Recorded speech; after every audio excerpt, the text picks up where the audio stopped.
Hola, profe. Hola, profe. Hola, Buenas profe. tardes. Bueno, un saludo para todos. Hola, profe. Gracias.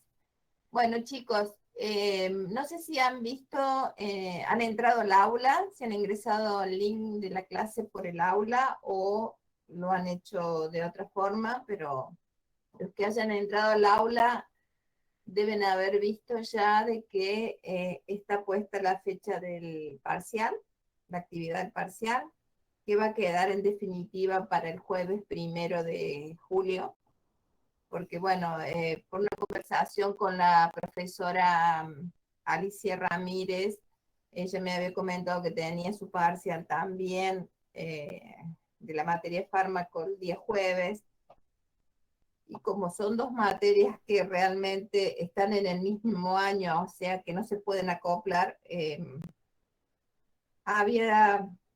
le había dicho que bueno, iba a preguntar al equipo de cátedra para ver si podíamos adelantarlo. Bueno, hasta que me contestaron todo, en definitiva fue ayer, y ayer ya me enteré de que ella también había cambiado su fecha del parcial, así que no va a ser necesario adelantarlo para el día 29. Es más, los profes, es muy probable que si ustedes quieren, les pregunten a través de la parte de los prácticos y puedan darles una clase de repaso o quitarse las dudas la semana que viene. Se supone que la parte teórica vamos a terminar esta semana, entre esta clase y la del jueves, se termina todo lo que es de contenido teórico, y bueno, y los profes también del práctico me dijeron que están bárbaros, que están bien, es más, algunos están adelantados, así que ustedes verán, pero vuelvo a repetirles, como en su primer momento, queda en definitiva el examen a las 18 horas, va a ser un examen escrito, y en ese examen escrito ustedes van a tener una consigna, van a hacer algunas preguntas de múltiples choice que tienen que resolverlas, y van a ver también que para poder aprobar el examen lo tienen que hacer con 4 más. ¿Mm? O sea que por lo menos de las 10, son 10 preguntas nada más, de las 10 preguntas tienen que contestar 4 correctamente. Es bastante light, digamos, en comparación de otros exámenes, y a partir de eso es que se da por terminado cuándo es la fecha y cómo va a ser el sistema. No sé si tienen alguna pregunta. Profe, Empezar la clase. Díganme. ¿qué es lo que quieren lograr con la cámara, digamos? Porque decía la compu y también el teléfono. Bueno, Yo en mi compu tengo cámara, o sea, siempre me manejé con la compu sola. No sé si ustedes necesitan ver las manos o qué necesitan ver para ver si agregar el celu también. no. O sea, en realidad se solicitan las dos, pero si usted su computadora tiene una cámara, que usted la coloca a su computadora de manera que le enfoque bien, no va a haber problema. Lo que no están permitidos son los auriculares, y por supuesto, como esto se está grabado y a partir de ello hay varias personas que lo van a estar controlando, bueno, no se admite de que el alumno esté mirando, ni esté hablando, ni esté gesticulando con la boca, nada. Y por supuesto, vuelvo a repetir, no tiene que tener auriculares. Si su computadora tiene cámara, no hace falta conectarse con el teléfono, pero hay muchas computadoras, como es el caso de la mía, que no tiene cámara, o sea, yo tengo una camarita, pero le tuve que agregar porque mi computadora es vieja, así que no tiene cámara.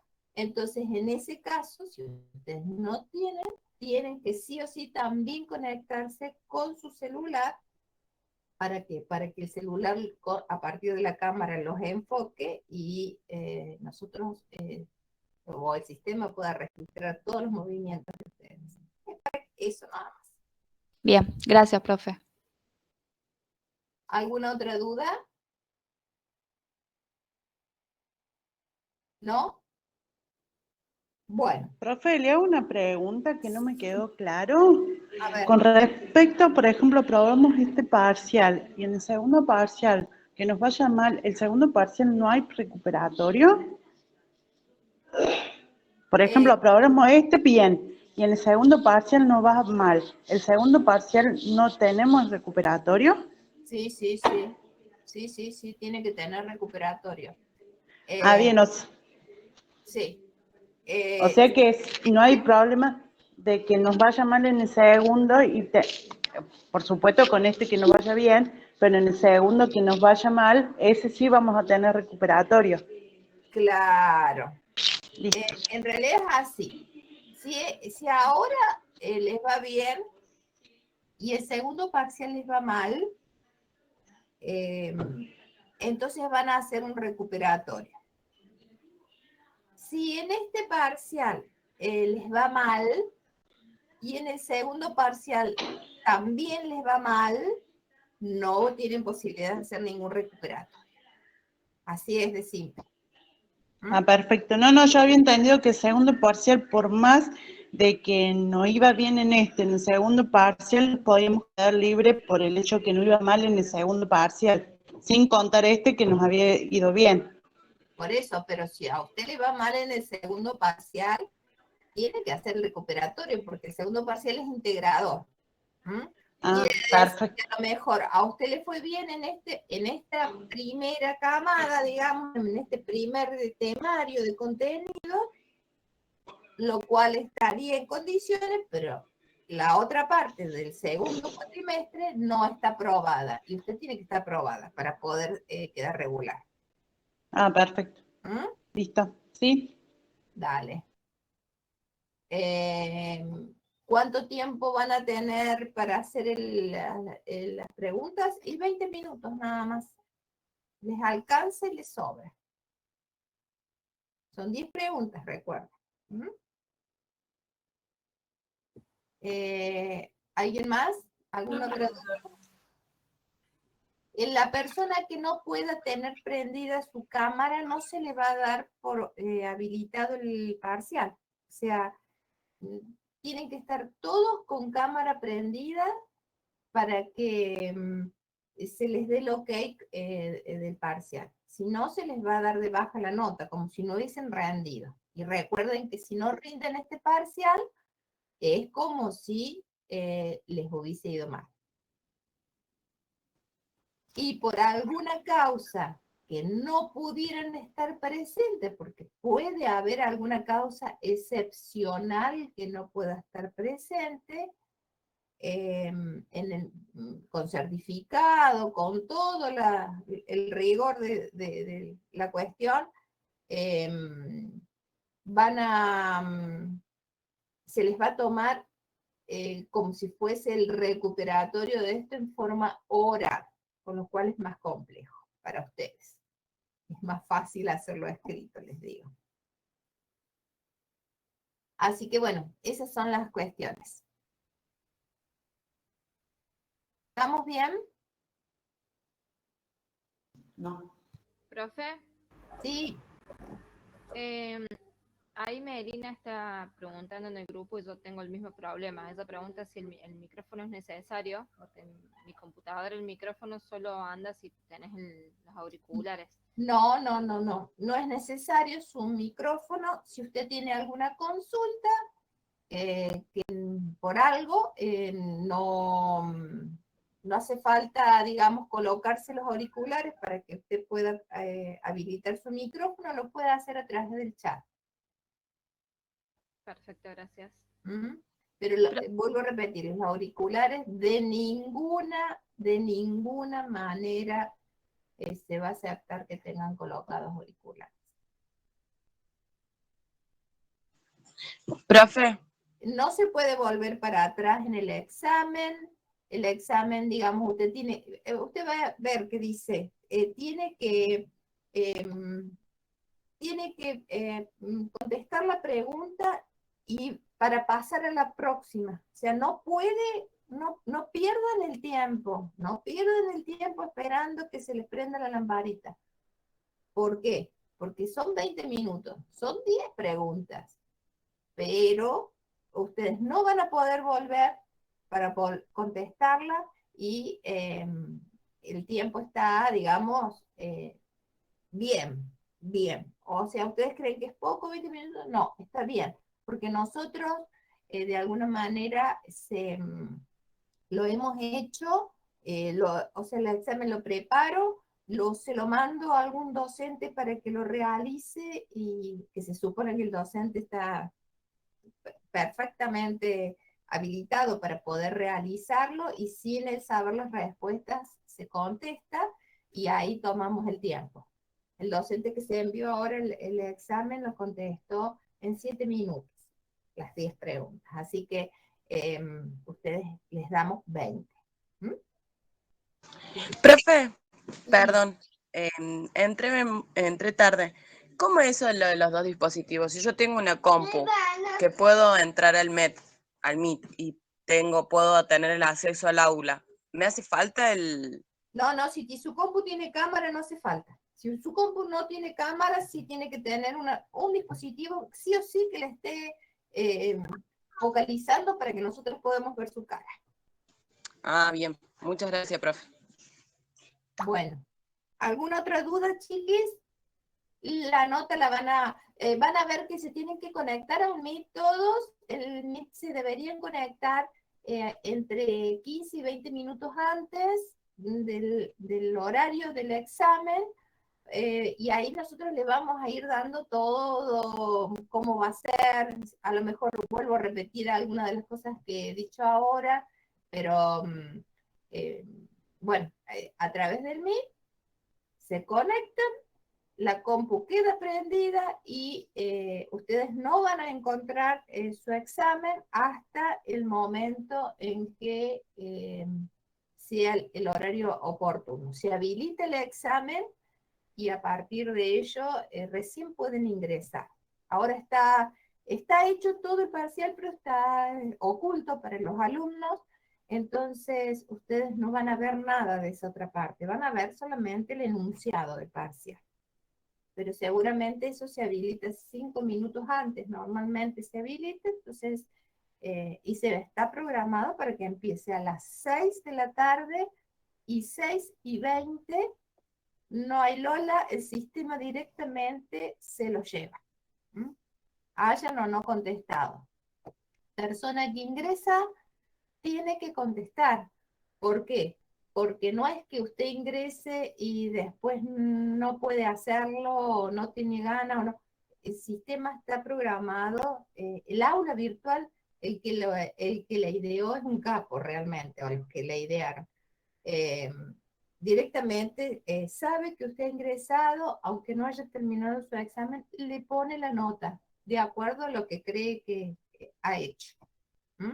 Así que no es por entrar para ver, a ver si tengo alguna, si conozco, o a ver cómo son el sistema de las preguntas. No.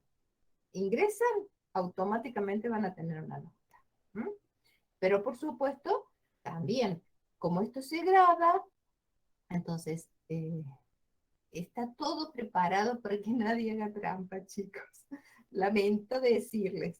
O sea, es para que ustedes vuelquen sus propios conocimientos.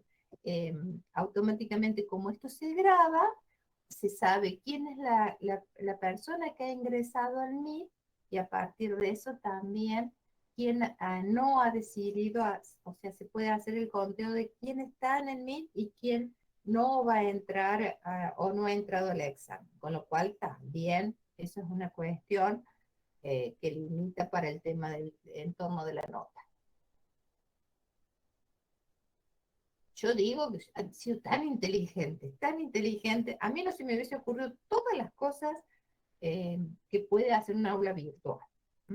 Nosotros podemos saber cuántas veces han entrado, cuánto tiempo, a dónde han entrado. Tengo un montón de alumnos que hace un montón de días que no ingresan al aula. Con lo cual, a mí me da que dudar de cómo hacen para conectarse, porque la vía de comunicación principal con el aula, con la materia es el aula virtual. A partir de ahí se genera toda esta comunicación. Así que bueno, También es otra cosa que después de este primer cuatrimestre se hace una depuración de los alumnos activos, que le llamamos, y a los otros se les da de baja, con lo cual tampoco, digamos, tengan cuidado con eso. Tengan cuidado, porque hoy yo estuve más o menos chusmeando un poquito, que terminé de hacer todo el parcial y esas cosas, y bueno, había alumnos que hacían 20 días, 30 días, 50 días que no habían ingresado. Supongo que ninguno es de los que está presente, digamos. Ustedes que están siguiendo la materia cotidianamente. Pero no va a ser cosa que se encuentren con un chasco cuando quieran hacer el tema del parcial. Que estén dados de baja por no estar activos en el aula. Así que, bien, tengan cuidado. Profe, a veces saben pasar el link de la clase directamente al grupo de WhatsApp para que todos entren de una sola tanda. Capaz por eso a veces no se ingresa mucho al aula. Eso se los aclaré desde un principio. Se los aclaré de un principio diciendo, la comunicación es a través del aula. No estén trabajando con los links, esos links famosos que se los pasan por WhatsApp, que son los enlaces, da para que se meta gente que no le corresponde. Da para que se meta gente que no le corresponda y que son de esos, que se producen esos ciberdelitos, que hackean las cuentas, y no queremos tener problemas que se nos dé de baja el aula porque vamos a perder todo. Entonces, su comunicación, para eso se pone en el aula. La comunicación que ustedes quieran tener con el grupo de WhatsApp, lo pueden hacer, pero esto que es legal, por favor, háganlo a través del aula. Y aparte, bueno, ustedes tienen clases prácticas, que se supone que también ahí les generan los links de encuentro y todo eso. Entonces, no dejen de entrar al aula. Por favor, se los pido. Y comuníquense a los otros chicos también. Si esto vuelven a ponerlo por esos grupos de WhatsApp que tienen, vuelvan a ponerlo porque es importante que todos lo sepan. Bueno, ¿quitamos dudas o tenemos alguna más? ¿No? Bueno, entonces empezamos la clase, chiquis. Aguarden un ratito que voy a empezar a grabar.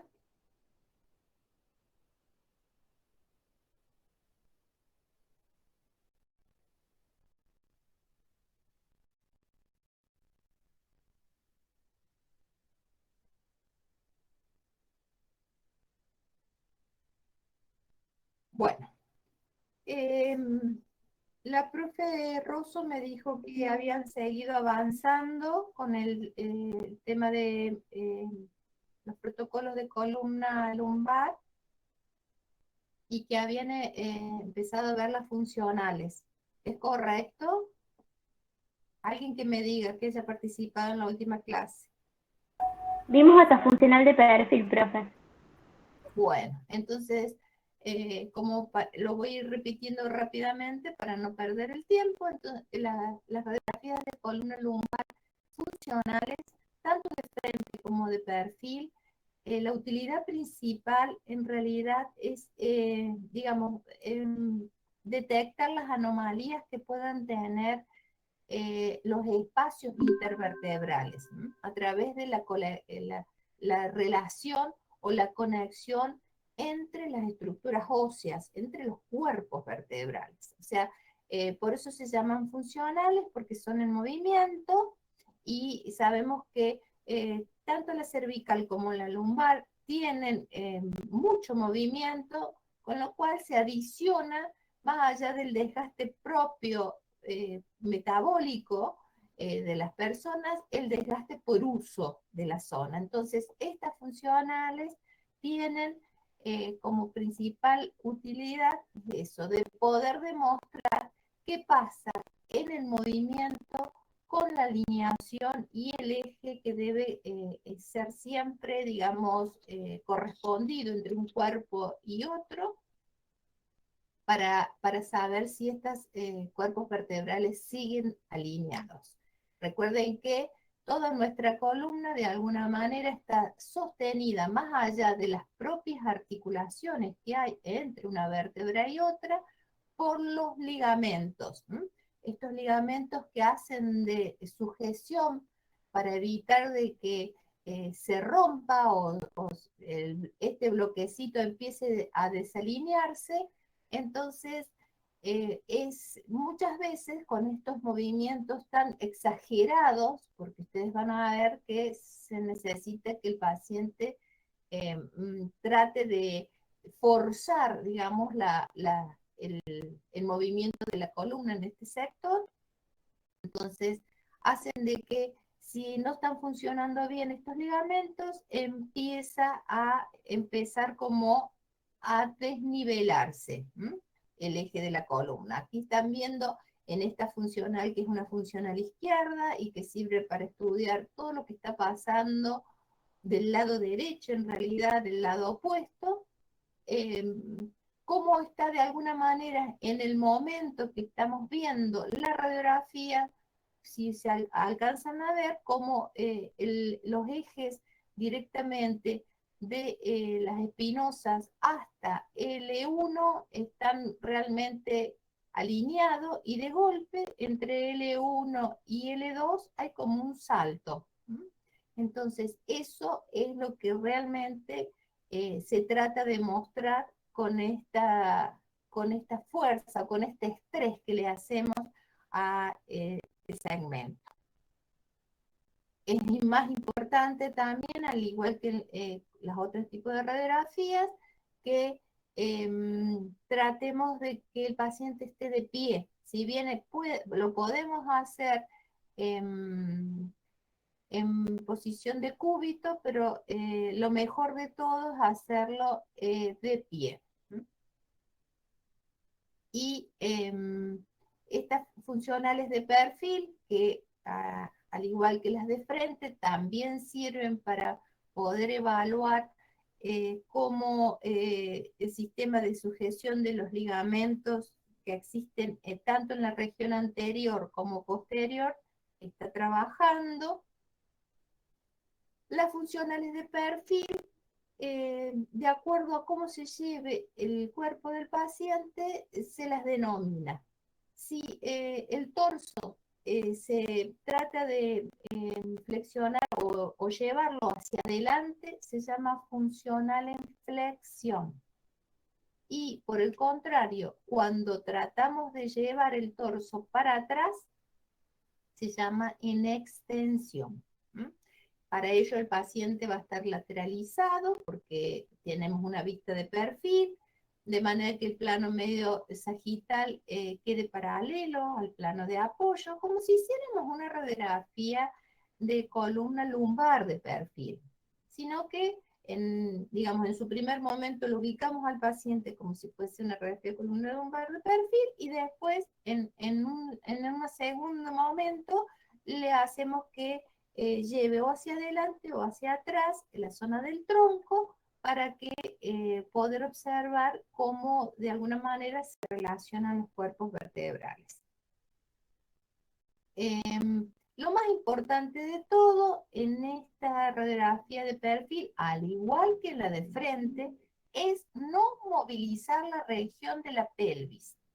La pelvis tiene que quedar estática, tal cual como hiciéramos un perfil o un frente, en el caso que sea la funcional de frente. O sea, la pelvis queda alineada por completo. Lo que tiene que moverse es la región superior, la región del tórax vendría a ser.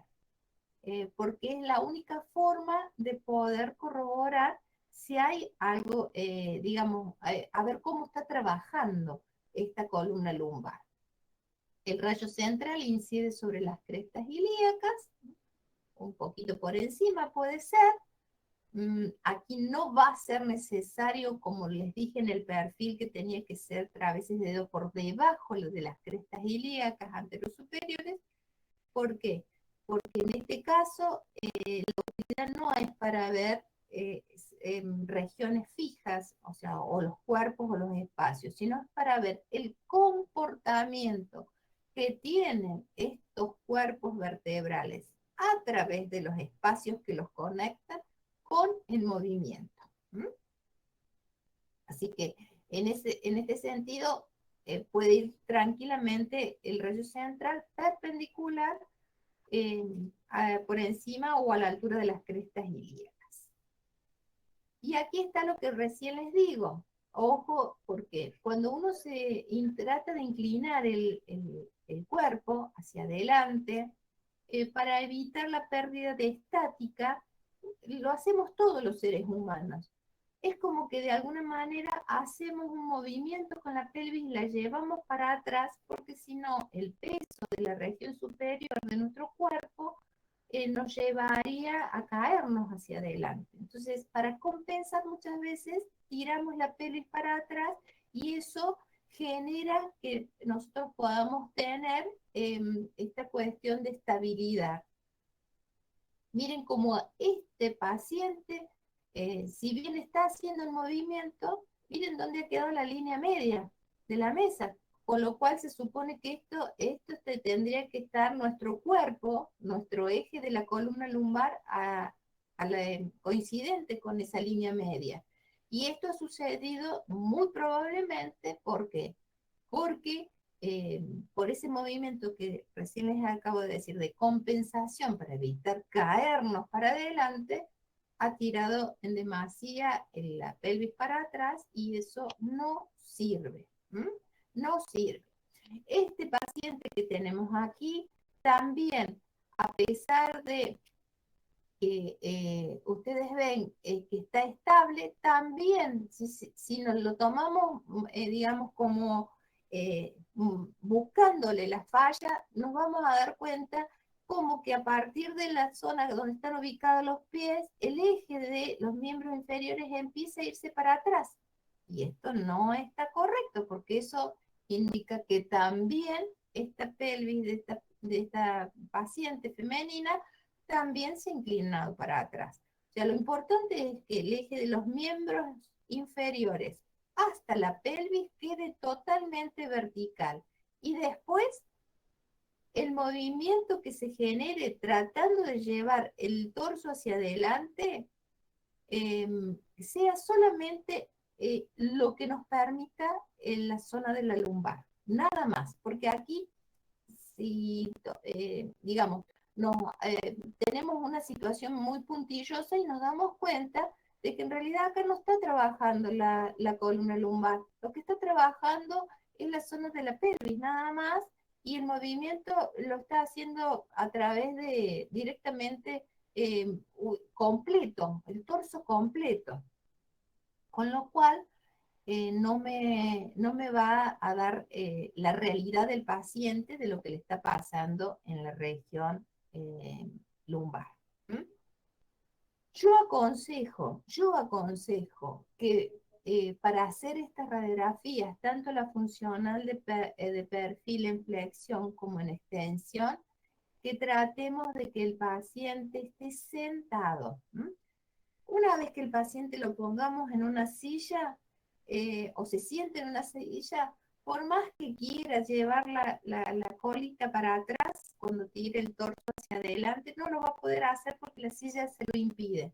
Entonces, iban a ver que nunca vamos a lograr este movimiento, nunca se puede lograr este movimiento tan exagerado porque esto no me lo permite solamente la región lumbar, o sea, toda esta incurvación que estamos haciendo está provocada por todo el eje de la columna.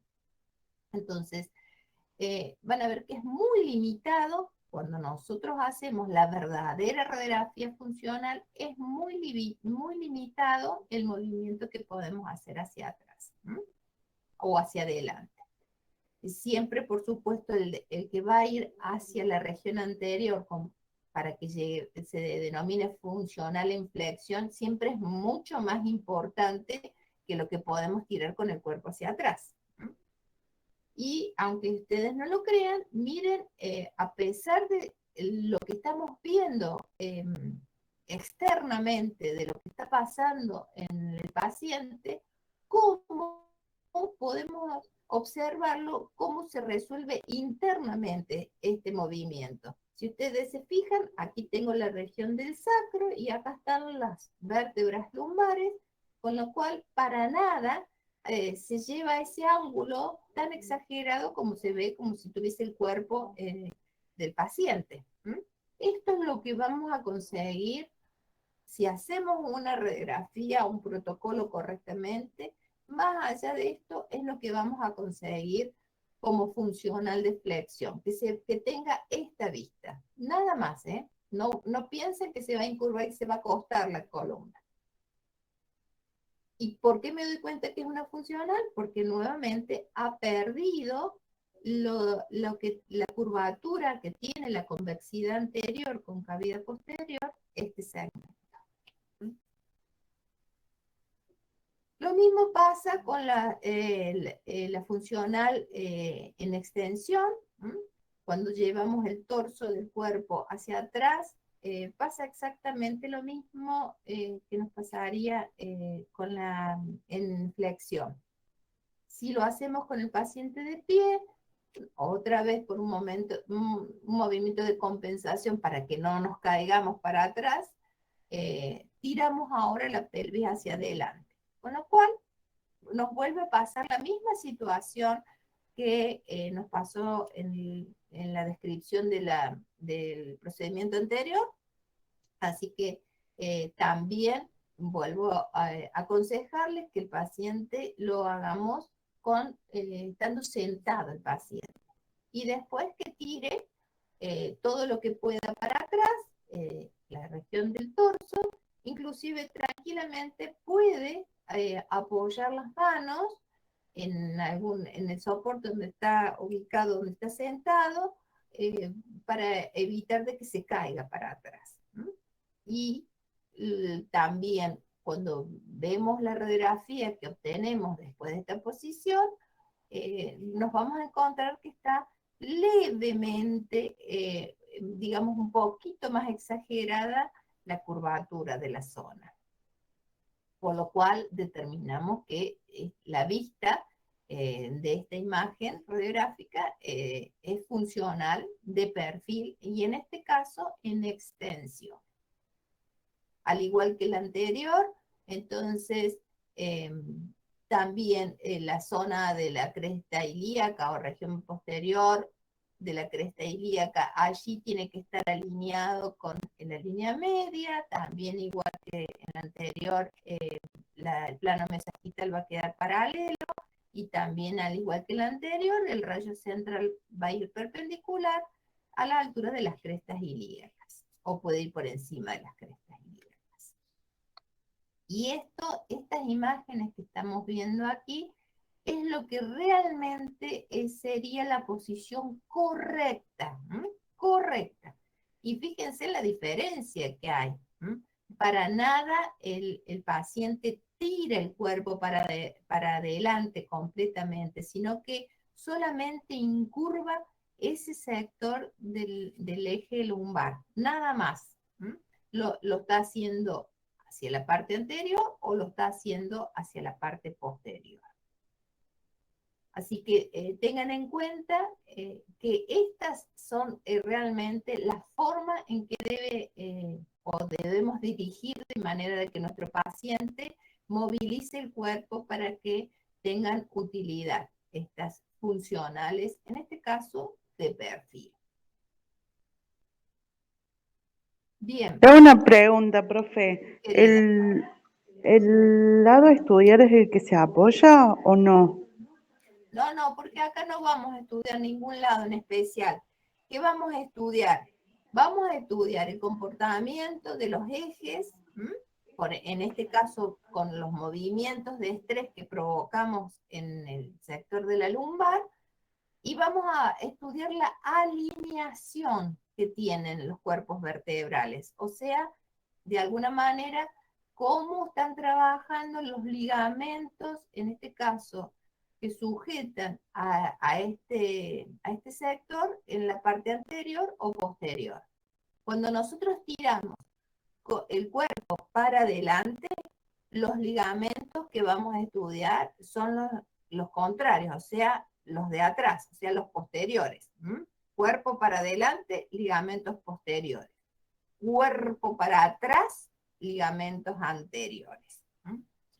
Y eso hace de que nuestras vértebras empiecen a saltar. Ahora lo van a hacer en este sentido. O sea que nosotros, en el caso que tenga el paciente una lesión, yo las he visto muchas veces, uno ve cómo de alguna manera los bordes posteriores de los cuerpos vertebrales siguen una curva regular y en algún momento perdemos la alineación, o sea que si seguimos o queremos seguir la continuidad de estar formando como una línea imaginaria en todos los bordes posteriores o bordes anteriores, también lo podemos hacer de los cuerpos vertebrales, de golpe vienen derechito, derechito, derechito y de golpe se pierde y salta el borde anterior del cuerpo que está por debajo, mucho más atrás o mucho más adelante. Pero esa es la condición. ¿Aclarado? Sí, profe, muchas gracias. Bueno, ¿alguna otra duda? ¿Seguimos? Bien, y junto con esto vamos a estudiar a esta técnica que se la conoce como articulación sacroilíaca. En realidad está como trastocada la filmina, pero no importa, la vamos a ver lo mismo. Tendríamos que haber primero visto sacro y después ver lo que es la articulación sacroilíaca. Bueno, ¿por qué se estudia esta articulación? Porque es un interespacio que se forma entre el sacro y el hueso ilion de la pelvis, que muchas veces, si bien no es una articulación móvil, tiene un pequeño desplazamiento muy, muy, muy limitado, pero en algunos casos, con pacientes con lesiones sobre sus articulaciones, genera de que también el paciente tenga dolor, molestia, y se piensa que puede ser, la patología con que se la conoce es una sacroileitis, así se la conoce. Es como una inflamación en el sector y que da molestia. ¿Cómo se hace? Bueno, recuerden que estas articulaciones sacroilíacas las vamos a tener de a par, de un lado y del otro, en los bordes laterales digamos, entre el sacro y, vuelvo a repetir, el ilion de la pelvis, y no están en una disposición totalmente plana, al igual que la columna. Recuerden que la pelvis, de alguna manera, tiene un volumen y un contorno, y esto hace que esta articulación, con la posición de frente, o sea, con las técnicas de frente, donde el plano medio sagital queda perpendicular, no la podemos estudiar correctamente. Para ello dice que dependiendo del lado que querramos estudiar, o sea, de qué espacio articular, sea el derecho o el izquierdo, lo que se va a hacer es el oblicuar levemente al paciente, el paciente estando en decúbito, ahora sí es más conveniente, en el decúbito supino, por supuesto, y lo que se hace es oblicuar un poquito el paciente de manera que la zona que vamos a estudiar se aleja del plano de apoyo. Por más que digamos, bueno, si se aleja vamos a tener borrosidad por ampliación, y sí, no tenemos otra forma, pero vamos a poder ver perfectamente ese espacio articular, con vista de frente. Dice que el plano mesosagital va a ir oblicuado entre 25 a 30 grados, de manera de que en la zona, digamos, que vamos a estudiar, en este caso sería la articulación sacroilíaca del lado izquierdo, se eleva levemente, y el rayo central no va como estamos viendo aquí en forma perpendicular. ¿Por qué? Porque tenemos que seguir la ubicación del sacro. Y el sacro tampoco está plano, sino que tiene una curvatura. Entonces dice que el rayo central va a ir con una angulación cefálica de 25 grados aproximadamente, y vamos a tener como punto referencial o la cresta ilíaca del lado que estamos estudiando, y dice que desde esa cresta ilíaca más o menos unos 3 centímetros hacia el plano medio sagital es donde vamos a hacer incidir el rayo, o sea, a la altura de la articulación de la espina ilíaca anterosuperior, y unos 3 centímetros acercándonos al plano medio sagital. Si quieren otra referencia, podríamos estar hablando. Imaginémonos la cresta ilíaca anterosuperior y la zona de, en este caso sería del ombligo, más o menos, donde hacemos referencia del plano medio sagital. Bueno, entre ese espacio sería los 2/3, a la altura de los 2/3 externos desde la cresta ilíaca. No hay parámetro anatómico para poder más o menos a ustedes orientarlos. Recuerden que cuánto es el ancho del sacro, y eso es lo que nos, de alguna manera, entre lo que oblicuamos al paciente y la forma en que el tamaño del sacro es lo que nos dice dónde deber incidir el rayo. Pero como referencial, siempre yo les digo, tomen como referencia la cresta ilíaca, toquen la cresta ilíaca anterosuperior, bueno, 3 centímetros hacia la parte medial, ahí toman el punto de incidencia del rayo. Y, por supuesto, 25 grados de angulación cefálica. Ahí sería, digamos, la forma correcta para hacer esta radiografía. Por supuesto que si nos han pedido el par radiográfico, tendremos que hacer el movimiento contrario al que estamos viendo aquí en la imagen para poder sacarle la radiografía del otro lado. Tamaño de película, 18 por 24, 24 por 30. No es más necesario que eso. ¿Estamos? Entonces, vuelvo a repetir, se estudia la articulación sacroilíaca del lado que está elevado. O sea, si yo quiero estudiar el lado derecho, elevo el derecho. Vamos a continuar. Bueno, y vamos a ver la última parte, que son las técnicas para ver el sacro y el coxis. Al igual que cuando recién empezamos a hablar de columna lumbar, les comenté que en algunos servicios se prefiere que si es una radiografía, digamos, de control o una radiografía donde se ha pactado el momento en que debe ingresar el paciente para hacérsela, entonces muchas veces se hace una preparación previa intentando hacer una limpieza intestinal. ¿Para qué? Para que no se superpongan mucho los gases y las heces ubicadas a la altura donde está el sacro y por sobre todo del coxis, que es el más dificultoso para poder observar. Entonces se hace una limpieza intestinal o se le pide al paciente que tome un laxante la noche anterior y después, con previo ayuno, se lo cita para que vaya en horario temprano de la mañana y ahí se le hacen las radiografías, tanto para sacro como para coxis.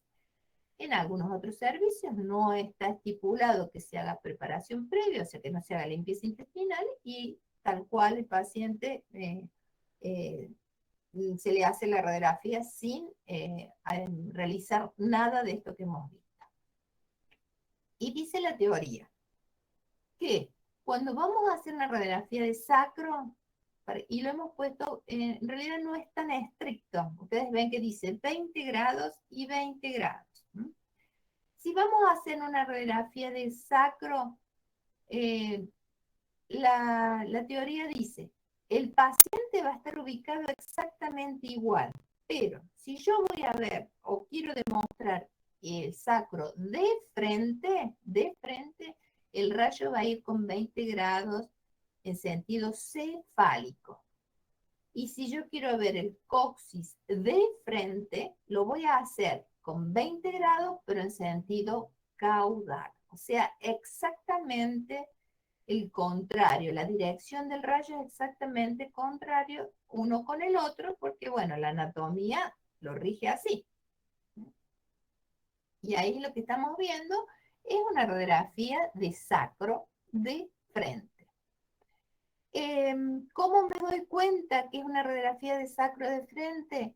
Porque de alguna manera empiezo a ver a este órgano con sus agujeros bien grandes, bien amplios, o sea, se alcanzan a ver como imágenes redondeadas, los agujeros sacros, no como en este caso, que si ustedes se fijan, yo los estoy viendo como una especie de una muesca ovalada, ni siquiera estoy viendo los agujeros sacros completamente. Y 25 grados, o 20 grados, perdón, es muy parecido a esos 25-30 grados que yo le había dado en una técnica que vimos anteriormente, que era para ver el quinto espacio de frente, o sea, el espacio entre la quinta lumbar y el sacro. Bueno, es muy parecida, muy parecida a la técnica. Aquella se llamaba Ferguson y esta se llama sacro de frente. La diferencia o la condición es el grado de angulación, que en aquella le daba más angulación que ahora, y el punto de incidencia. El resto es muy parecida, tanto en la ubicación del paciente como el tamaño de chasis, todo el resto es muy parecido. A diferencia entonces entre aquella Ferguson, este sacro de frente dice que el rayo central va con una angulación de 20 grados en sentido cefálico, pasando rasante la sínfisis púbica, o de manera de que nosotros podamos incidir a la altura de la sínfisis púbica, del borde superior de la sínfisis púbica, y que en su recorrido el rayo central va a tener que atravesar al sacro por su punto medial, para poder verlo de frente. Aquí están viendo que muchas veces el paciente se le pide que miccione antes, porque también, más allá de la limpieza intestinal, que con ello hemos limpiado la zona del sigmoides o de la ampolla rectal para que no tenga gases ni materia fecal, también muchas veces cuando hay mucho contenido en la vejiga, por la acumulación de orina, también nos da una muesca, con lo cual otra vez se superpone a la altura de lo que estamos queriendo radiografiar, que en este caso es el sacro, y eso nos limita la nitidez o la claridad de la imagen que queremos demostrar. Así que, vuelvo a repetir, paciente de cúbito dorsal, plano mesosagital perpendicular y coincidente con la línea media de la mesa, rodillas flexionadas o levemente flexionadas, y en este caso el rayo central va a ir con 20 grados de angulación cefálica, pasando o incidiendo a la altura del borde superior del pubis. Recuerden que para poder alinear el chasis con el rayo central, vamos a tener que tener presente dónde podemos encontrar la marca del haz transversal del colimador que se refleje en este caso en la mesa. Ahí estamos viendo un poquito de la luz del colimador, pero van a ver cómo de alguna manera se refleja el haz transversal como una línea negra sobre la mesa de yacimiento. Pues eso es lo que tenemos que tener en cuenta para que, para alinear la muesca que tienen los bordes del chasis, o sea, la muesca medial del chasis con esa línea. Entonces, allí, después, una vez que hagamos el revelado de la radiografía que hemos obtenido, nos vamos a encontrar que está centrado a este hueso sacro, perdón, a este hueso sacro en el medio del chasis, no se nos ha cortado algún sector de él. Aquí estamos viendo otra forma, en este caso no tiene flexionadas las rodillas del paciente, con lo cual la teoría dice que si no están flexionadas las rodillas, vamos a tener que darle un poquito más de angulación. Y ahora sí estamos viendo, en esta imagen radiográfica, estamos viendo el sacro de frente. ¿Cómo me doy cuenta? Que el rayo ha tenido una angulación, porque estoy viendo la altura de la sínfisis púbica, el borde superior de la sínfisis púbica, casi impactado sobre el sacro. Casi, no llega. Aquí tenemos parte del coxis y ahí está terminando el sacro. Y esto es el borde superior de la sínfisis púbica. ¿Lo alcanzan a ver bien? Sí, profe. Bueno, perfecto. Profe, le hago una pregunta. Por ejemplo, si la rodilla no está flexionada, ¿cuánto tendrá aquí la angulación cefálica? Me voy con 5 grados más todavía. O sea, me estaría yendo a 25 grados. Sí, porque el hecho... Le hago otra. Porque, Sí. mire, yo más o menos con la punta de flecha... Ustedes están viendo la flechita, ¿no? Azul, que yo estoy moviendo. Sí, profe. Bueno, si el paciente está con las piernas extendidas, el sacro está así, inclinado así, más o menos. Si yo flexiono, el sacro está ahí, menos inclinado. Entonces, cuando el sacro esté menos inclinado, menos angulación. Cuando el sacro está más inclinado, más angulación. Si yo a mi paciente lo dejara de pie, pues tendría que estar dándole más angulación todavía, porque por la misma posición en la bipedestación, el sacro se va más atrás todavía. Así que en ese sentido, les aconsejo que flexionen levemente las rodillas del paciente, y eso va a hacer de que no necesitemos más de 20 grados. ¿Por qué? Porque sería lo correcto darle 20 grados. ¿Y por qué les digo eso? Porque cuanto más yo angule el tubo, es muy probable que al tocar la sínfisis púbica la eleve más y la arrastre y le impacte sobre el sacro. Entonces ya pierdo la visión completa de este hueso que estoy queriendo observar de frente.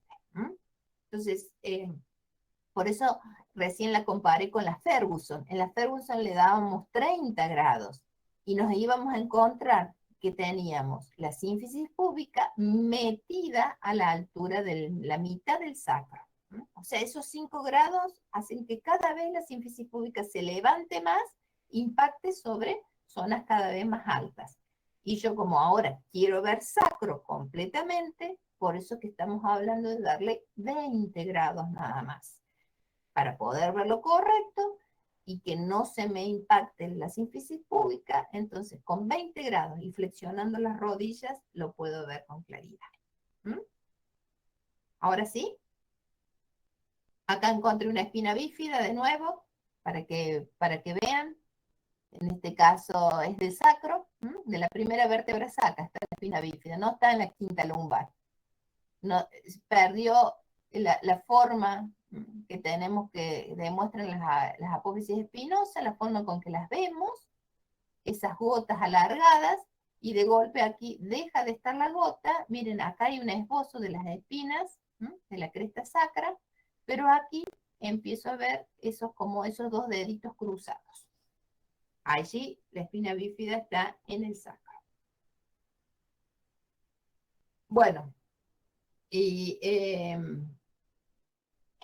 recuerden entonces que es muy probable que con esta técnica también, más allá de ver el sacro, pueda ver un poquito mejor el espacio entre la quinta lumbar y la primera sacra.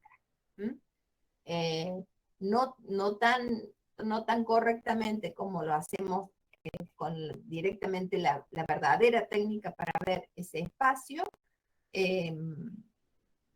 porque nos está faltando un poquitito de angulación, pero nos vamos a dar cuenta, vuelvo a repetir nuevamente, porque la sínfisis púbica empieza a elevarse y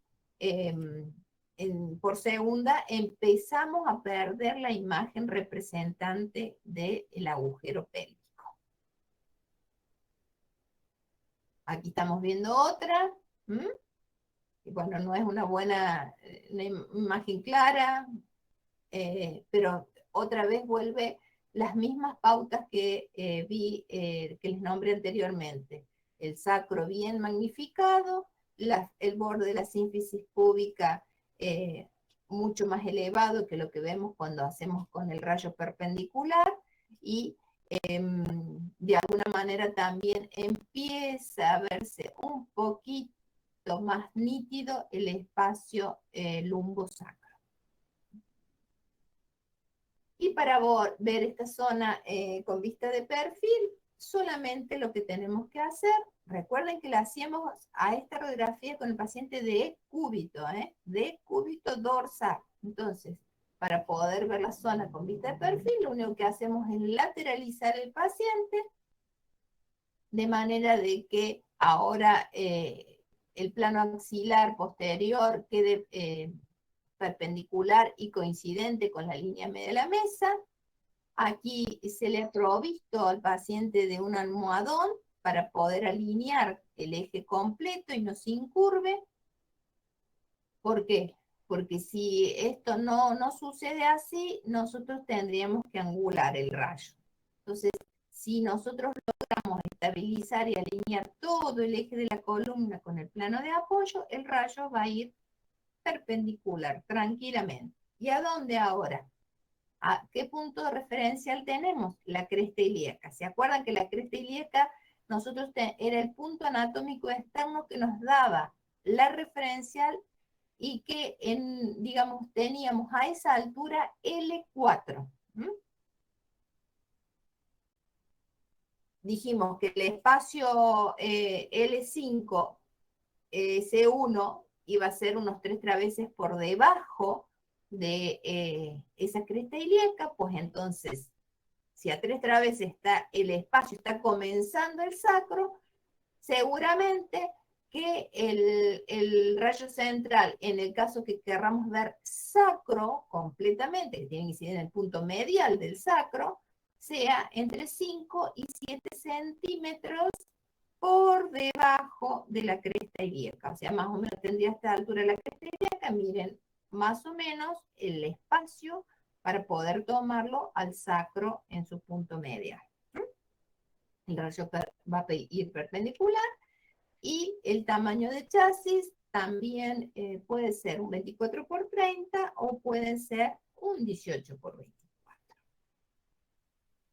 Otra cosa que no les dije, en el caso que el paciente esté en decúbito lateral, como en este caso, hay que tener mucho cuidado también de que todo el eje de la columna esté alineado. O sea que nosotros tenemos que hacer que los hombros del paciente estén uno a la misma altura que el que está en la parte alta, esté a la misma altura que en la parte baja. O sea, estén alineados, porque si no, el paciente muchas veces también empieza a girar más o hacia atrás o hacia adelante la parte superior del torso, y eso empieza a desacomodar todo. Entonces, hombros alineados, uno a la misma altura que el otro. Lo mismo la zona de las caderas y lo mismo la zona de los miembros inferiores.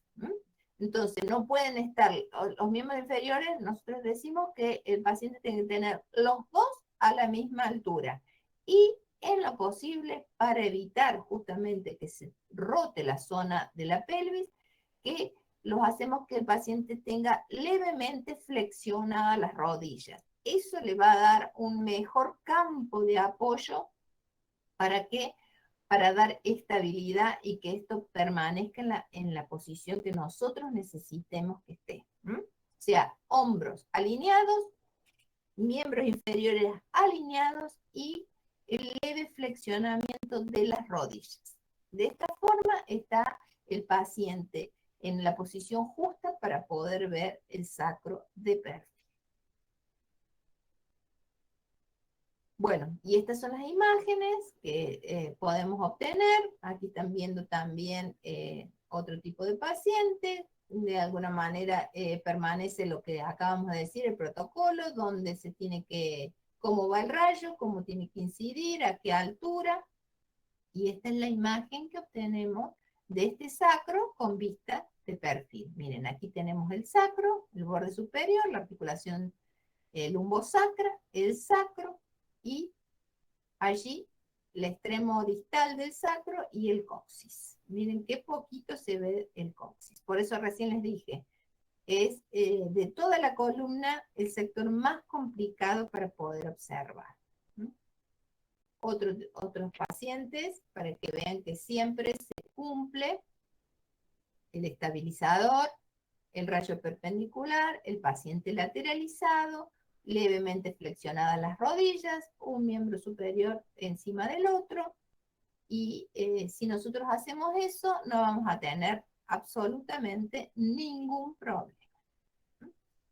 Otra vez, imágenes representantes de este hueso que estamos queriendo radiografiar. Otra vez aquí el sacro, y aquí también lo ven de nuevo. Y aquí, miren, acá sí se ve bien el coxis.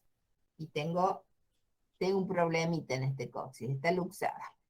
Así que seguramente este paciente se luxó un espacio articular. O sea, perdón, el sacro llega hasta acá, gente, ¿eh? ¿Ven? Hasta ahí nomás. Esto ya es coxis. Y fíjense en cómo se ha abierto ese espacio articular allí, con lo cual es muy probable que esta radiografía sea una radiografía de sacrocoxis. ¿Por qué? Porque seguramente el paciente ha tenido algún tipo de caída o lesión, que estén pensando de que la articulación o el coxis o el sacro esté o fracturado o luxado. Bueno, no sé por qué está esto, pero es lo mismo que hablamos de recién. Ahí estamos viendo el par radiográfico. Este sacro, esta vista de sacro, si bien dice sacro de frente, no está hecha como debe ser. ¿Por qué? Porque acá veo bien el agujero pélvico. Eso implica de que el rayo en este caso no fue angulado como dice la teoría, fue perpendicular. Por lo tanto, esta imagen que estoy viendo del sacro no representa la vista de frente de este hueso. Siempre recuerden ver la imagen y controlar. El primer indicador que tengo que hacer, a ver dónde está la sínfisis púbica. ¿Qué veo de agujero pélvico? Si la sínfisis púbica, como en este caso, ni siquiera la llego a ver y veo una gran amplitud del agujero pélvico, quiere decir que el rayo no está angulado. Quiere decir que digo que es un sacro de frente, pero no tiene técnica de sacro de frente. Y no se está viendo este hueso de frente. En el caso del perfil, no, está correcto. Cuando vemos dos imágenes sobre una misma película radiográfica, hablamos que es un par radiográfico. Bueno, y recuerden que en el caso del politrauma, que es el paciente que nos pueden solicitar radiografías de columna, todos los perfiles que hagamos, siempre va a estar el paciente en decúbito dorsal y el rayo va a ir perpendicular en sentido, como quien dice, horizontal. Tratando de ubicar, aquí tenemos el buquimural colocado, el paciente está en una camilla de traslado, y aquí está el buquimural, entonces hemos adaptado que la camilla se posicione de manera de que el chasis esté dentro de la bandeja portachasis del buquimural, y estamos aprovechando el antidifusor que tiene el buquimural. ¿Para qué? Para de alguna manera obtener más claridad, evitar la radiación dispersa o la radiación secundaria que se genera porque estos millones de rayos que están saliendo de acá, no todos logran el mismo camino y algunos son impactados y rechazados. Entonces, eso genera la radiación secundaria que puede llegar a nuestra película radiográfica en cualquier sentido que no sea el de la radiación primaria, ¿no? Así se produce lo que se llama la borrosidad o la falta de nitidez por el uso excesivo de cantidad de radiación y evitar el efecto del antidifusor. ¿Se ha entendido lo que dije? Alguien que me diga si no lo entendió. Bueno. Sí, profe. Entonces, no importa, vuelvo a repetir, no importa de qué sector del raquis tengamos que sacar radiografías, muchas veces en un politrauma nos piden cervical, dorsal, lumbar, sacrocoxis, frente y perfil, o sea, toda la columna, pues cada vez que hagamos la imagen de perfil del sector que vamos a radiografiar, entonces siempre el rayo va a ir en el mismo sentido y el paciente siempre va ubicado también en el mismo sentido, o sea, paciente de cúbito dorsal y rayo horizontal. Lo único que vamos a tener que ir cambiando es ver qué hacemos con los miembros superiores para evitar que se superpongan con el sector que vamos a radiografiar y ir cambiando el punto de incidencia del rayo. Más que nada, con eso vamos a ir solo adaptándonos a qué sector vamos a ir radiografiando en este paciente que se supone que es el paciente que no puede movilizarse. Bueno, estos son balas, cuerpo extraño, acá hay una bala. Y por último, el último sector o porción del raquis es el sector del coxis. El coxis que tiene el eje principal del coxis está en sentido totalmente contrario y opuesto al del sacro. Por eso es que el rayo central, si bien decimos que tiene la misma angulación, pero va en sentido contrario. En este caso, la gran mayoría de las veces que hacemos radiografías de coxis son en la urgencia, o sea, no son radiografías muy programadas. Es el paciente que normalmente se cae y sentado, tiene algún traumatismo que cae sentado, y el coxis es el que sufre la gran mayoría de las lesiones. Lo puede hacer el sacro también, pero el coxis es el que se lleva todo el daño. Entonces, como es un paciente de urgencia, es un paciente que viene sumamente dolorido, les puedo asegurar, y la teoría dice, vamos a ver qué pasa de la teoría a la práctica, que el paciente, al igual que en el sacro, debe estar en decúbito dorsal, al igual que en el sacro, con las piernas levemente flexionadas, y en este caso haríamos la incidencia en rayos sería en la acción inversa, 20 grados, pero con angulación caudal. Y ahora, tomando como referencial el borde superior de la sínfisis púbica, puede ser a esa altura o mejor unos 2 o 3 centímetros por encima de la sínfisis púbica. Y ahí podríamos obtener a este huesito con vista de frente.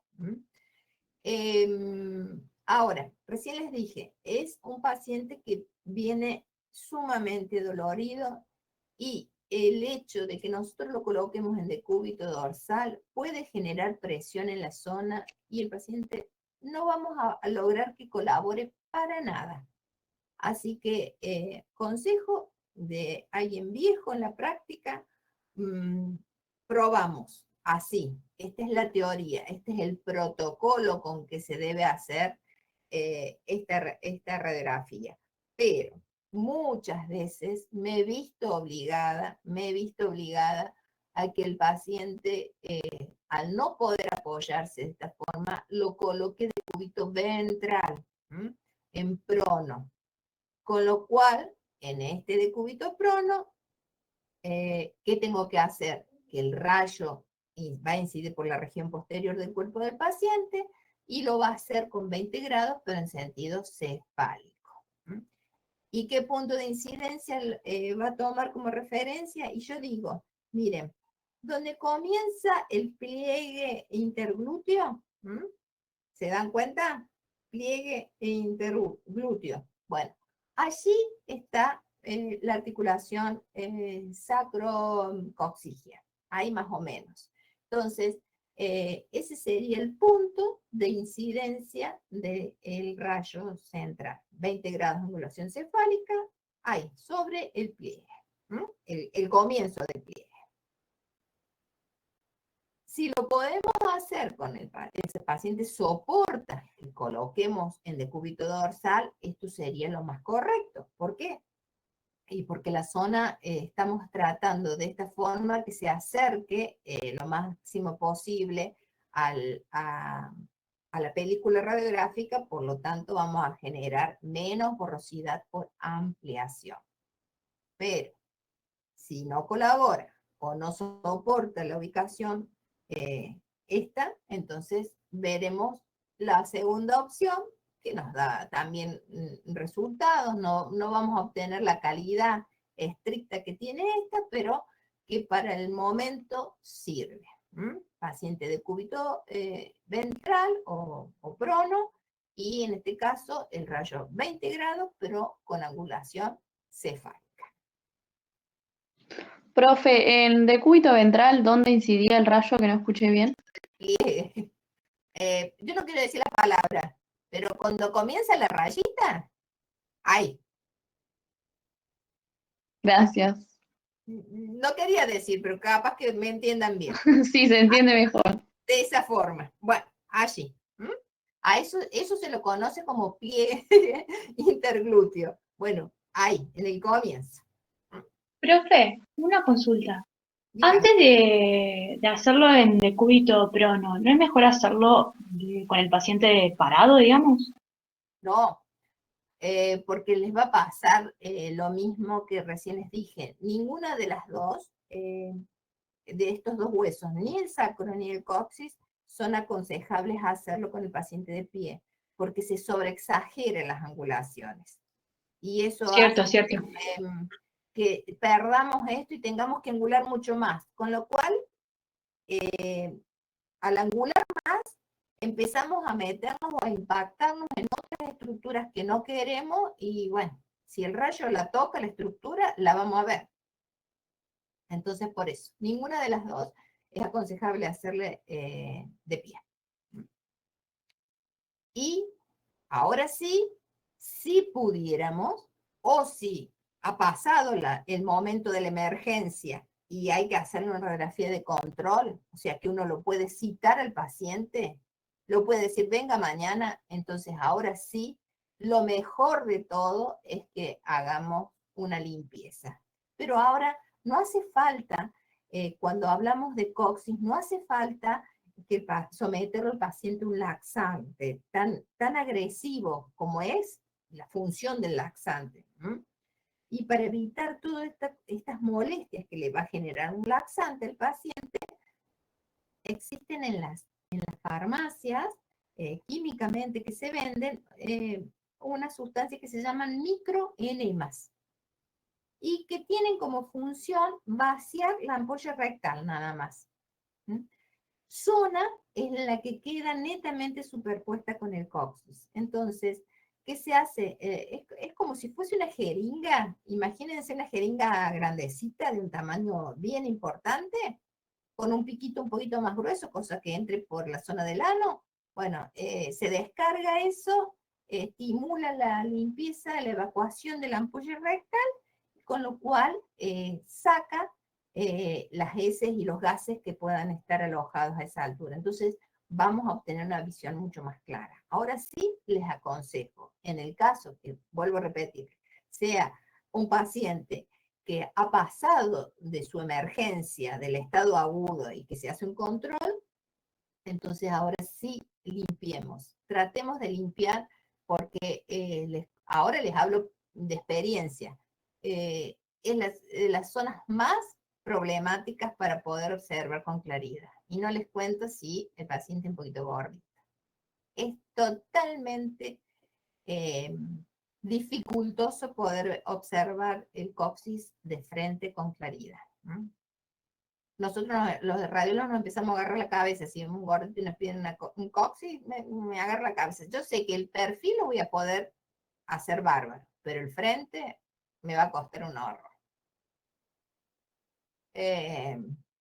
Bueno, aquí tienen otra imagen donde se está viendo un poquito la zona del coxis y vean cómo a partir de la angulación caudal, la sínfisis púbica ahora empieza a descender. Todo lo contrario de la que veíamos con el sacro. Ahora se vuelve más baja la ubicación de la sínfisis púbica. Bueno, y miren lo que salió, una curiosidad. ¿Ustedes sabían que veníamos nosotros de la teoría antropológica? Dice que nosotros venimos del mono.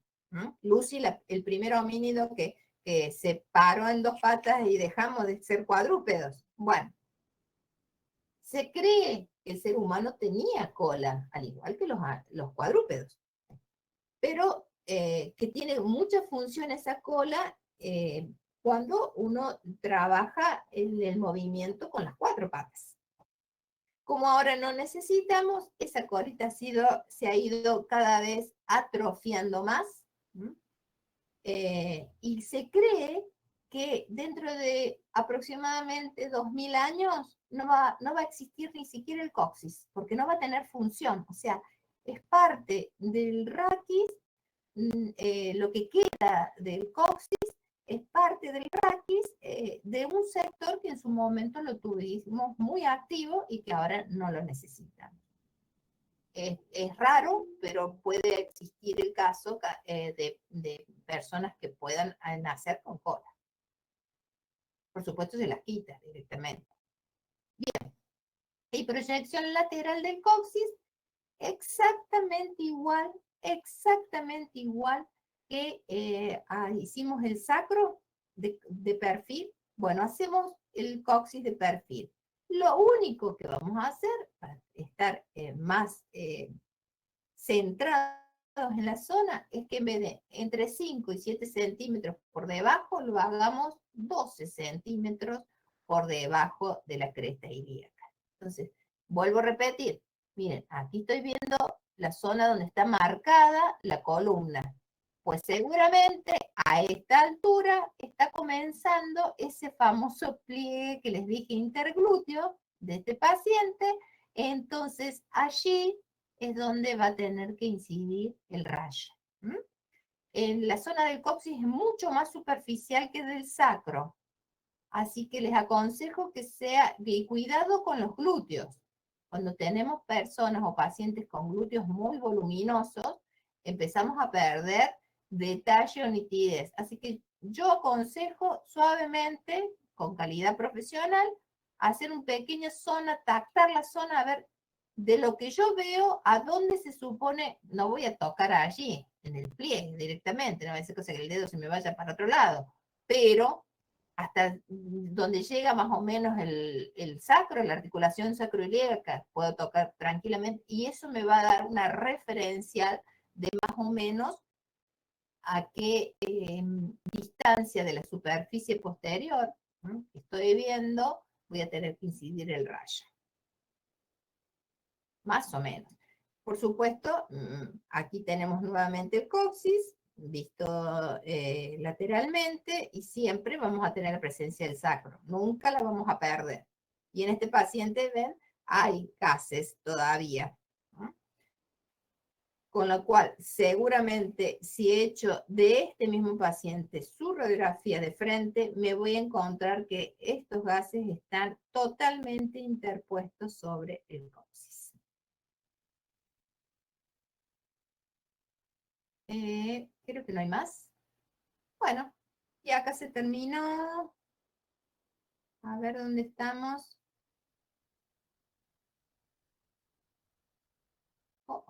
se me trabó la...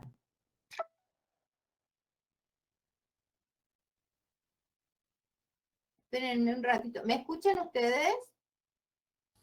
Sí, profe. Sí, profe. Porque acá como que se bloquea, no sé. O no se grabó, no sé. Se ha bloqueado el Meet. Así que no puedo ni para atrás ni para adelante. ¿Qué están viendo ahora? Sacroocsigio de perfil. Siguen viendo. Yo ya estoy viendo la pantalla con las imágenes de ustedes. Pero bueno, no puedo dejar de presentar. Estoy tratando de hacerlo, pero no me deja. No me deja. Bueno, chicos, quiero detener la grabación. Ahí está, dejar de presentar. No, es como si estuviese trabado mi computadora o el sistema. Estoy tratando de decir que deje de presentar, pero no deja de presentar. Estoy tratando de que deje de grabar. Ahí dejó de grabar. Está cambiando ahora. Y ya no sale más el dejar de grabar, ¿no? Claro, dejó de presentar y grabar. Perfecto, listo. Ahora sí estamos viendo todo lo mismo que veo yo. Y nosotros. Bueno, y así hemos dado por concluido. No sé si realmente quedaba algo más, pero sinceramente no sé si se ha trabado mi computadora o qué. No debe haber quedado más. Si hubiese quedado, hay un axial de sacro, pero me extraña que no esté presente. ¿Profe, me escucha? Sí, yo lo escucho. Le quería preguntar que me parece que no dio coxis de frente, ¿o sí? ¿No se vio? Entonces se me trabó antes. Va, no sé, yo creo que no. Sí, coxis de frente sí dio. Sí, lo dio. A mí también me apareció. Sí, ese que decía axial. Ah, AP axial. A ver, pensé que era uno de frente y el axial era otro. aguárdeme un poquito. A ver, voy a presentar de nuevo. A ver qué me dice, si me permite. Ahí estaríamos de nuevo, ¿no es cierto? ¿Están viendo la imagen? Sí. Bien. Entonces voy a tratar de retroceder, pero ves que no me deja ni retroceder nada. Estoy tratando de irme de acá. Esto es coxis de frente. Esto es coxis de frente. Ah, porque dice AP axial, pero no, perdón. Es porque la forma en que incide el rayo. Pero ¿ves? Abajo dice coxis de frente. El rayo es axial, pero es el coxis de frente. Esta es la técnica. ¿Lo ven? ¿Ahora? Sí, profe. ¿Ven? Sí, profe. Abajo es la proyección antero-posterior axial de coxis. Pero es la radiografía con que se puede observar o cómo se hace la radiografía para ver a este hueso con vista de frente. Recuerden que proyección es la relación que existe entre el tubo emisor y el paciente. Tubo emisor y el paciente. Ahora sí. ¿Aclarado? Sí, profe. Sí, profe, perfecto. Ah, mira que seguía esto, ¿no? Todo esto lo presenté. Claro, eso fue lo último. No, esto no lo presenté. Esto no estaba. No, eso no. Se cortó antes. Se cortó en lo último. Ahí sí que me quedó trabado. Bueno, estas son fotografías. Miren que en algunos casos, qué feo como podemos obtener, ¿no? Podemos obtener imágenes muy claras. Aquí en este parradiográfico, ni el perfil, estaría por acá, la zona del coxis, ni en el frente se ve con claridad. pero me doy cuenta que es un coxis de frente porque ahora sí el agujero pélvico está totalmente magnificado. Y es más, llega un momento que esto se ve como con vista de perfil. Bueno, no hemos visto esa técnica, pero la van a tener en algún momento. Y esta es la que yo recién les dije, que es la axial. No es una radiografía, si bien se da, no es una radiografía que realmente se nos solicita. Dice que el paciente está sentado en el extremo de la mesa de rayos. Normalmente se colocan los pies del paciente sobre una escalera o un banquito, de manera que no cuelguen las piernas del paciente, y se le pide al paciente que lleve como el tronco hacia adelante, lo máximo que pueda. Ahora sí es técnica axial desde la zona del sacro. A ver si me deja.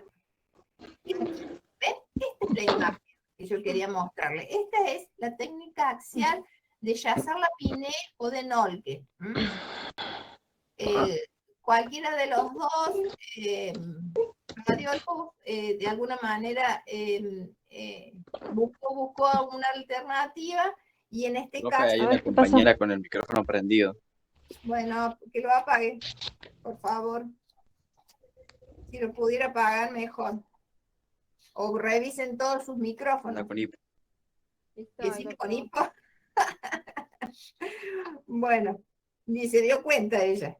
Bueno, dice la teoría, que esta radiografía se la utiliza también muchas veces para poder observar desde otra vista la articulación sacroiliaca, desde otra vista.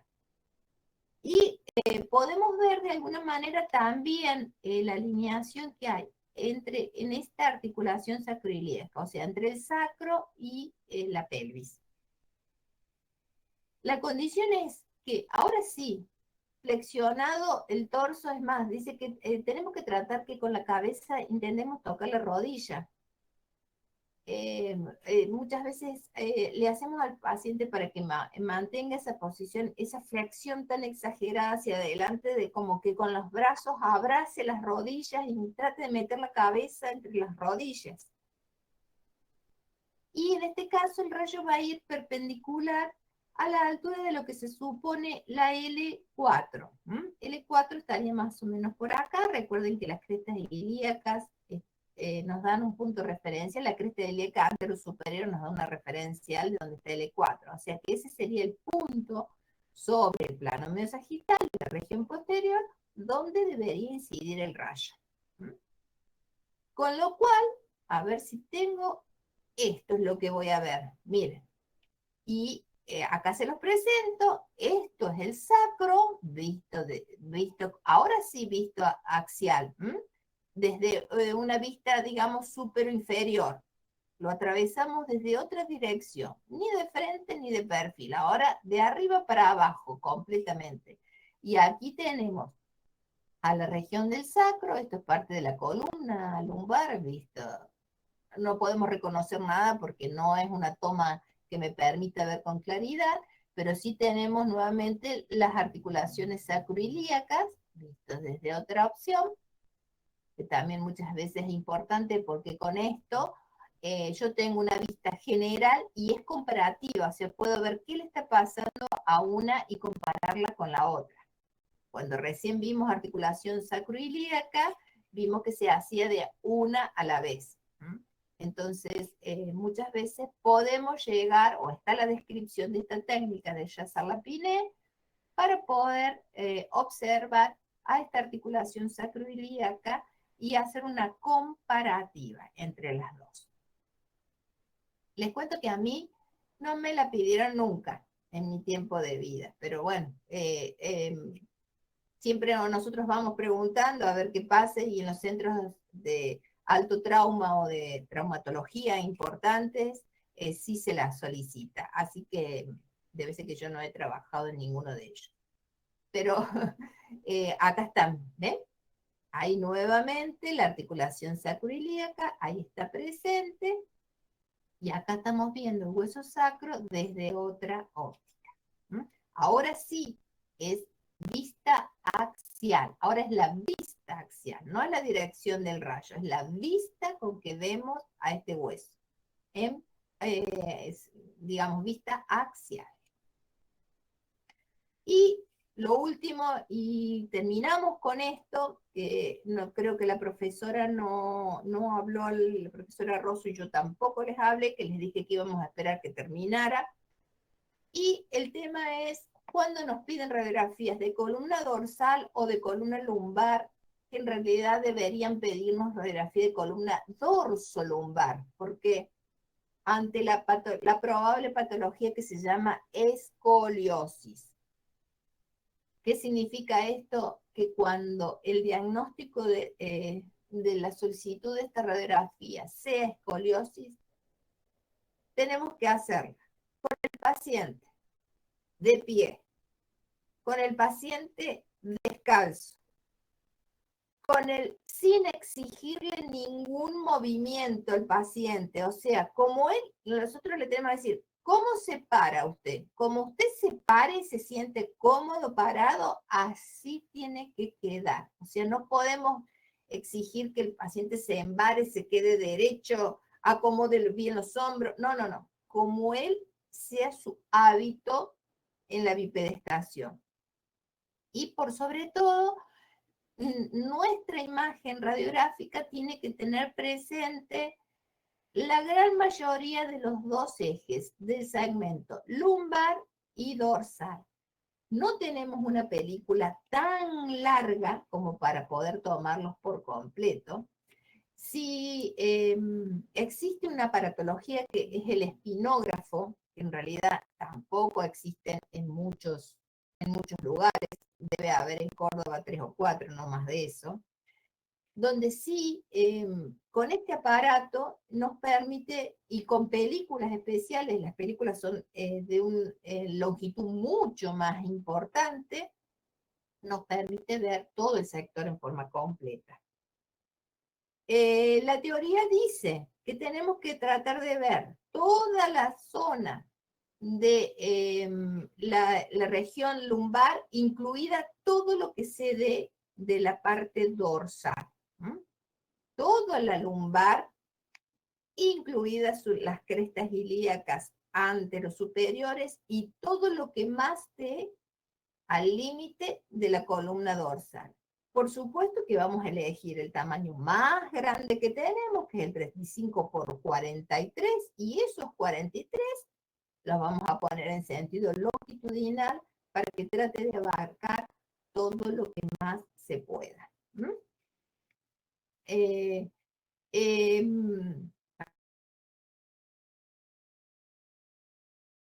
A ver si te mi programa empieza a pensar. Bueno, y digo lo siguiente. Esto ven, aquí tiene la diferencia entre un escoliote con donde se han acrecentado las curvas en los laterales con respecto a una normal. Y dice la teoría que tiene que estar no solamente presente todo el segmento lumbar y todo lo que me dé el segmento dorsal, sino que también tiene que estar incluidas en la imagen parte de las crestas ilíacas. Entonces, no es necesario que se vea el sacro completamente, pero sí las crestas ilíacas. Es muy probable que digamos, tengamos que utilizar un 35 por 43 y tomamos como referencia la cresta ilíaca y unos 2 o 3 centímetros por debajo de las crestas ilíacas de la, o sea, perdón, si toman como referencia la cresta ilíaca anterosuperior, bueno, ahí el borde inferior del chasis, perdón, a esa altura el borde inferior del chasis. Con lo cual yo voy a poder ver las crestas posteriores, porque están más altas las crestas posteriores que las anteriores. Entonces, ahí borde inferior del chasis y todo lo que me dé para arriba. Vuelvo a repetir, paciente de pie, descalzo, pies levemente separados y de la forma que el paciente se pare. ¿Y por qué digo que se tienen que ver las crestas ilíacas? A ver, no, voy a volverme. ¿Por qué digo que se tienen que ver las crestas ilíacas? ¿Por qué? Porque es la forma de poder demostrar si esta patología es propia de la columna o generada a consecuencia de una distorsión en los miembros inferiores. Muchas veces, muchas personas tienen un miembro inferior más corto que el otro. ¿Y qué hace el cuerpo internamente para compensarlo y que no se note? Bueno, produce estas desviaciones mucho más acrecentadas para que estéticamente por fuera nosotros veamos como que no pasa nada, a pesar de que en realidad hay algo que está haciendo que ocurra. Entonces, las crestas ilíacas, cuando yo las veo en la radiografía, a mí me permiten demostrar si estas crestas ilíacas están alineadas en la radiografía, o sea que están una a la misma altura que la otra, me va a estar dando digamos, el resultado de que no hay ningún acortamiento en los miembros inferiores, o sea que este paciente se para y la longitud es simétrica de un miembro inferior con el otro. Si estuviera un acortamiento, entonces seguramente en la imagen se vería que una cresta ilíaca está en una posición mucho más alta que la otra. Entonces, ahí el médico normalmente dice, bueno, esta escoliosis es compensadora o compensatora de esto que en realidad la deficiencia viene desde abajo. Otra cosa, si esto está alineado y hay una desviación del eje de la columna, entonces se dice que sí, es propio de solo de la columna, no es a consecuencia de algo. Por eso es que, vuelvo a repetir, cuando se escoliosis, 35 por 43, borde inferior a la altura de las crestas ilíacas y todo lo que dé para arriba, trato de tomar la gran mayoría de lo que puedo de columna dorsal. No hace falta que esté hasta arriba, porque en realidad la gran mayoría de las escoliosis se producen en la zona medial baja de la dorsal y sobre todo en la lumbar. Entonces, esa es la zona que tengo que ubicar correctamente. Por supuesto, ¿dónde va a ir el rayo central que nos les dije hasta ahora? En el punto medial. Donde esté el medio del chasis, ahí. O sea, no hay un punto anatómico que me implique decir, bueno, el rayo va a incidir acá. No hay un punto. Si me dicen, y yo les digo, bueno, ¿dónde lo haría incidir yo? Y más o menos a la altura del apéndice cifoide, más o menos. Cosa que estoy a la altura entre la dorsal y la lumbar, en el apéndice cifoide. Está a la altura de D11, D12 más o menos, el apéndice cifoide. Así que por ahí pondría el punto del rayo central. Bueno, y estas son las distintas formas o denominaciones con que se conoce esta patología. Cuando es en el caso de la cervical se conoce como lordosis, cuando es en el caso de la dorsal se conoce como cifosis, y cuando es en el caso de la lumbar, y al igual que en la cervical, porque mantienen más o menos la misma situación, es también lordosis lumbar. O sea, es el acrecentamiento de las curvaturas, pero en este caso anteriores y posteriores. Recién habíamos visto con la vista de frente que eran las laterales. Y creo que en algún momento les comenté de que muchas veces estas escoliosis, si se fijan, miren, está como un dibujo esquemático, la representación de las vértebras, cómo van hacia un lado, hacia el otro, e inclusive muchas veces empiezan a girar sobre su propio eje. O sea, no solamente se acrecentan estas curvaturas en sentido aquí antero-posterior. O sea, imaginémonos que el paciente está así, lo estamos viendo de frente, o sea, se va para atrás. La famosa jiba o joroba es la cifosis dorsal. Y las lordosis, tanto lumbar como cervical. En cambio, las escoliosis es con una vista de frente de la zona, o sea, se acrecentan las curvaturas hacia la derecha o hacia la izquierda. En este caso hacia la izquierda y en este caso hacia la derecha. O sea, podemos tener estas escoliosis donde se han acrecentado las curvaturas hacia los 4 lados sería, el anterior, posterior o los laterales. Y estas son algunas de las maniobras o de las acciones que toma los traumatólogos para ver en qué grado es la escoliosis. Se toman parámetros, pautas, se toman medidas y a partir de eso, bueno, se determina cuál es el grado. Uno de los métodos es el de Reiser-Ferguson, que tampoco nosotros lo vamos a explicar, pero lo tenemos para que ustedes vean cómo a partir de la imagen que nosotros le vamos a obtener al paciente, el médico a partir de esa imagen toma las medidas y genera a partir del método que esté utilizando para ver cuál es el grado de escoliosis de la persona. Aquí estamos viendo de alguna manera también esta cuestión. Hay veces que cuando son muy exageradas o muy, digamos, demostrables, así a simple vista, se van a encontrar. Una de las primeras cuestiones es que vemos que un hombro está más alto que el otro, una escápula más alta que la otra, o una más en un plano más posterior que la otra. Muchas veces también la zona de las pelvis también está una como más alta que la otra, pero eso ya son los grados máximos. Si no, vuelvo a repetir, el cuerpo humano trata de compensar todo esto de manera que externamente no se vea.